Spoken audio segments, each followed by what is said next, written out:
एक बुजुर्ग शेफ एक विशाल रसोई घर से गुजरते हुए विभिन्न स्वादिष्ट व्यंजनों की सराहना करता है।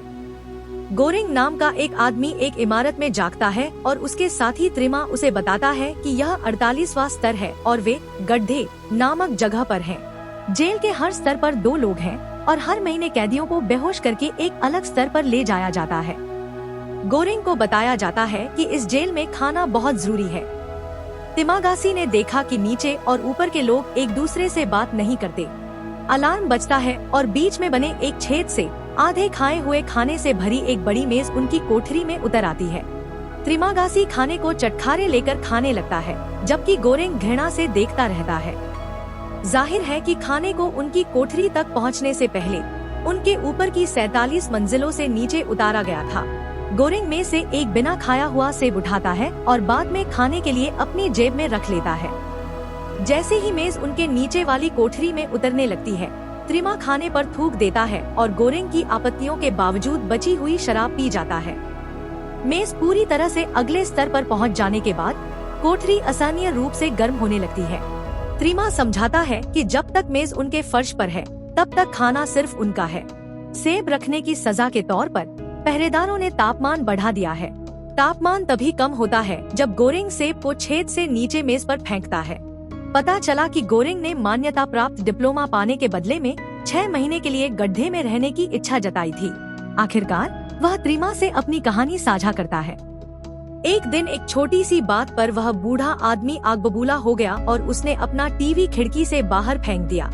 टीवी की वजह से उसके अपार्टमेंट के बाहर खड़े एक व्यक्ति की मौत हो गई और उसने मनोरोग अस्पताल जाने के बजाय गड्ढे में रहना पसंद किया। त्रिमा यह भी बताता है कि वह अब तक का सबसे निचला स्तर 132 पर रहा है। वह पुष्टि करता है कि वहां तक कोई खाना नहीं पहुंचता, लेकिन कहता है कि उसने फिर भी खाने के तरीके खोज लिए हैं। गोरेंग ऊपर के स्तरों पर चिल्लाकर खाना बचाने के लिए कहना चाहता है, लेकिन त्रिमा कहता है कि वे एक कम्युनिस्ट की बात नहीं सुनेंगे। जब गोरेंग नीचे दूसरे कैदियों से खाना बचाने के लिए चिल्लाता है तो त्रिमा नीचे वालों पर पेशाब कर देता है और कहता है कि जब उसे उनसे नीचे के स्तर पर रखा जाएगा तो वे भी उसका बदला चुकाएंगे। गोरेंग बताता है कि वह जेल में अपने साथ एक किताब डॉन क्विक्सोट लाया था, जबकि त्रिमा एक चाकू लाया था। गोरेंग शुरू में तो खाना खाने से मना कर देता है, लेकिन अंततः भूख के कारण उसकी हिम्मत टूट जाती है और वह त्रिमा के साथ मेज पर बैठ जाता है। गोरेंग त्रिमा के लापरवाह रवैये और साथ ही अपने साथी कैदियों के रवैये से नाराज हो जाता है। वह त्रिमा पर आरोप लगाता है कि उसने अपने पिछले साथी को मारकर खा लिया था जब वे निचली मंजिलों में से एक पर थे। त्रिमा इससे इनकार करता है और कहता है कि उसके साथी ने अपनी सजा पूरी कर ली थी और उसे रिहा कर दिया गया था। वह कहता है कि वे निचली मंजिलों पर ऊपर से गिरे शवों को खाकर जिंदा रहे। एक दिन जैसे ही मेज नीचे उतरती है, एक महिला उस पर बैठी दिखाई देती है। त्रिमा बताता है कि इस महिला का नाम मिहारू है और वह अपने छोटे बच्चे को ढूंढने की कोशिश कर रही है, जो कथित तौर पर मेज में कहीं छिपा हुआ है। वह बताता है कि वह हर महीने अपनी साथी को मार देती है, यह अनुमान लगाते हुए कि जो शव गिरा है वह शायद उसकी साथी का ही होगा, इस उम्मीद में कि अगली बार उसे अपने बच्चे के साथ छोड़ा जाएगा। वह अपने बच्चे की तलाश में हर महीने प्लेटफॉर्म पर जहां तक जा सकती है वहां तक जाती है। जब मेज 49वें स्तर पर पहुंचती है तो वहां के कैदी उसके साथ गलत काम करने की कोशिश करते हैं। गोरेंग उन्हें रुकने के लिए चिल्लाता है।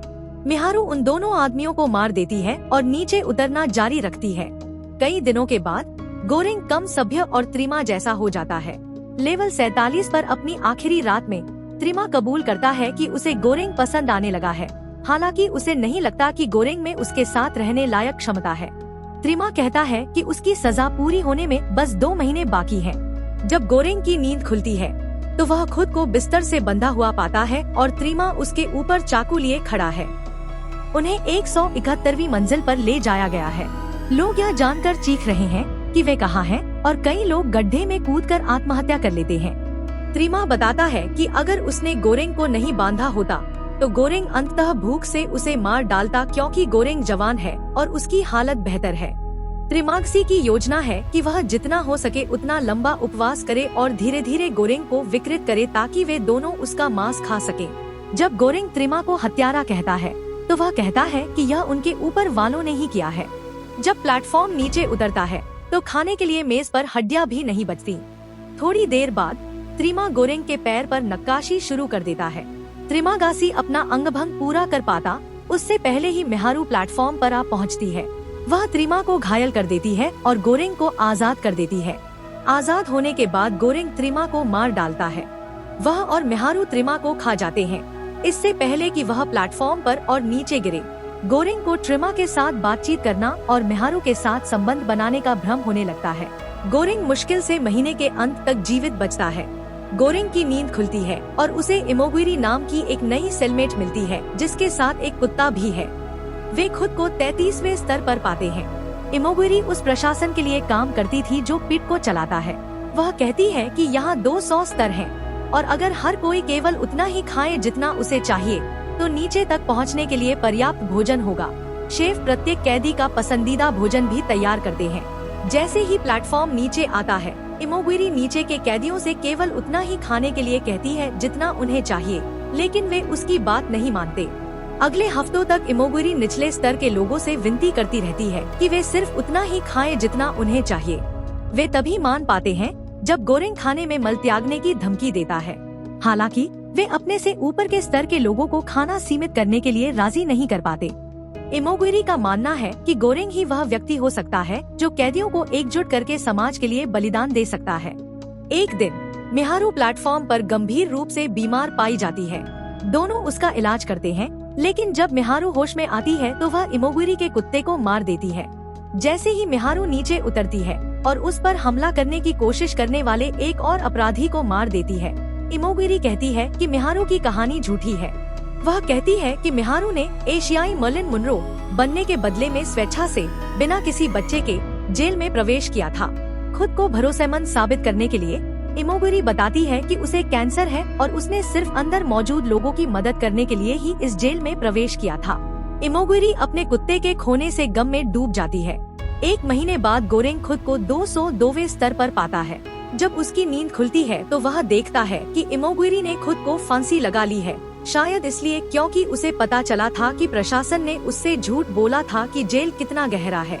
उसके नीचे और भी स्तर हैं। गोरेंग अपनी किताब खाने की कोशिश करता है। अंततः वह फिर से नरभक्षण का शिकार हो जाता है और इमोगुरी की लाश खा जाता है। अब उसे इमोगुरी और त्रिमा के साथ बातचीत का भ्रम होता है। अगले महीने गोरेंग 6ठे स्तर पर जागता है और बहारत नाम का एक आदमी उसका नया साथी बन जाता है। बहारत के पास एक रस्सी होती है और वह ऊपर वालों से ऊपर चढ़ने और जेल से बाहर निकलने में मदद मांगता है। ऊपर बैठे कैदी उसका मजाक उड़ाते हैं और उस पर मल त्याग करते हैं। गोरेंग का प्रस्ताव है कि दोनों प्लेटफॉर्म पर उतरें और हर स्तर पर खाना बांटें। उसका मानना है कि अगर खाना नीचे तक पहुंच जाता है तो वे व्यवस्था को हरा देंगे। अगर वे असफल होते हैं तो वे प्लेटफॉर्म पर सवार होकर वापस ऊपर आ सकते हैं। बहारत एक धर्मपरायण व्यक्ति होने के नाते योजना से सहमत हो जाता है। जैसे ही वे नीचे उतरना शुरू करते हैं, वे बाकी कैदियों को पीछे धकेल देते हैं। वे बहारत को जानने वाले एक बुद्धिमान व्यक्ति के स्तर पर पहुंच जाते हैं। बुद्धिमान व्यक्ति कहता है कि दोनों को यह सुनिश्चित करना होगा कि कम से कम एक स्वादिष्ट व्यंजन बिना खाए वापस प्लेटफॉर्म पर भेज दिया जाए। वह बिना खाया हुआ व्यंजन प्रशासन को यह संदेश देगा कि जेल पर विजय प्राप्त कर ली गई है। वे एक पाना कोटा चुनते हैं, एक लगभग उत्तम व्यंजन जिसे बिना खाए वापस लौटाया जाना है। नीचे उतरते समय दोनों कैदियों को खाना बचाने के लिए मजबूर करने में कामयाब हो जाते हैं। वे एक ऐसी मंजिल पर पहुंचते हैं जहां मेहारू को 2 बेहद क्रूर कैदियों ने चाकू मार दिया है। गोरेंग और बहारत उन क्रूर कैदियों पर हमला करके उन्हें मार डालते हैं, लेकिन खुद गंभीर रूप से घायल हो जाते हैं। जैसे जैसे वे नीचे उतरते जाते हैं, उन्हें ज्यादातर निचले स्तरों पर मृत या पागल लोग मिलते हैं। प्लेटफॉर्म 333वें लेवल पर रुकता है। उन्हें लगता है कि आखिरी स्तर है। उस स्तर पर उन्हें मिनारू का बच्चा मिलता है। दोनों प्लेटफॉर्म से उतरते हैं तो हैरान रह जाते हैं। वे बच्चे को पन्ना कोटा देते हैं और सो जाते हैं। अगले दिन जब गोरेंग की नींद खुली तो उसने बहारत को उसकी चोटों के कारण मरा हुआ पाया। उस दिन बिना भोजन के प्लेटफॉर्म उनके स्तर तक पहुंच जाता है। गोरेंग बच्चे को प्लेटफॉर्म पर खींच लेता है। गोरेंग बच्चे को सुलाने के लिए दुलारता है। प्लेटफॉर्म अंततः सबसे नीचे उतर जाता है, जहां ऊपर से प्रकाश बस एक छोटी सी चुभन है। नीचे पहुंचकर गोरेंग का सामना फिर से त्रिमा की आत्मा से होता है, जो कहती है कि गोरेंग की यात्रा समाप्त हो गई है। त्रिमा कहता है कि बच्चा ही सच्चा संदेश है जिसे प्रशासन तक वापस भेजा जाना चाहिए। हालांकि गोरेंग बच्चे के साथ रहना चाहता है, लेकिन जब त्रिमा कहता है कि बच्चे को अकेले ही ऊपर जाना होगा तो उसे प्लेटफॉर्म से उतार दिया जाता है। त्रिमा और गोरेंग देखते ही प्लेटफॉर्म ऊपर की ओर चढ़ना शुरू कर देता है। त्रिमा गोरेंग को आश्वस्त करता है कि बच्चा प्रशासन तक संदेश पहुंचाने में सफल होगा और गोरेंग मुस्कुराता है। और यही मूवी खत्म हो जाती है। क्या आप इसका दूसरा पार्ट चाहते हैं तो कमेंट कीजिए पार्ट 2।